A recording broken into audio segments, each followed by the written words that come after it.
আজি joha bhulor niramix recipe eta anisu. Hi, welcome to my channel Grihini's Kitchen. Yate moi 6-7 ta man bhul lo losu aru sah cup banai losu molai marke losu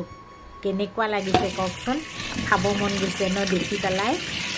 ji thok ভুল কেটা ধুই লৈছো ফাৰ্ষ্টটো ধুবই লাগিব আৰু বজাৰৰ বস্তু তাৰ পিছত এনেকৈ আগটো আৰু গুৰটো কাটি লৈ সুস পেলাইছো বাকুলি চেলাব নালাগে কোমল ভুল একেবাৰে কোমল হৈ আছে গটিকে জাস্ট সুস পেলাই লব এনেকৈ সুস পেলোৱাৰ পিছত আকৌ পানীৰে অকনমান ধুই লব ধুই লৈ পেলাই ইয়া সৰু সৰুকৈ এনেকৈ কাটিছো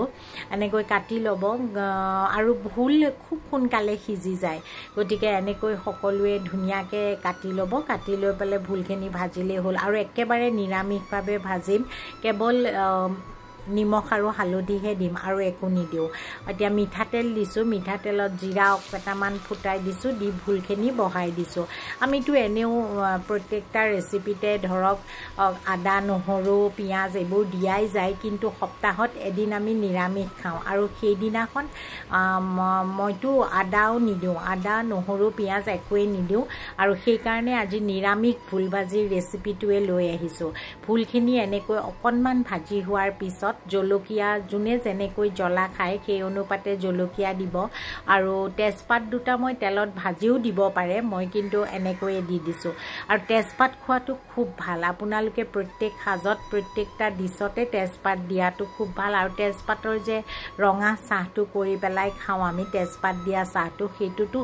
বহুত বেমাৰৰ কাৰণে ভাল আৰু তেজপাত এন্টিঅক্সিডেন্ট হয় গটিকে খাব লাগে এনেকৈ ভাজিখিনি লো ফ্লেমত ভাজিব লো ফ্লেমত দিব মিডিয়াম হাইট দিব দি পেলাই খুব ভালকে ভাজিব লাগিব আৰু ফুলখিনি ভাজি ভাজি কৰছেৰে লাৰি লাৰি একদম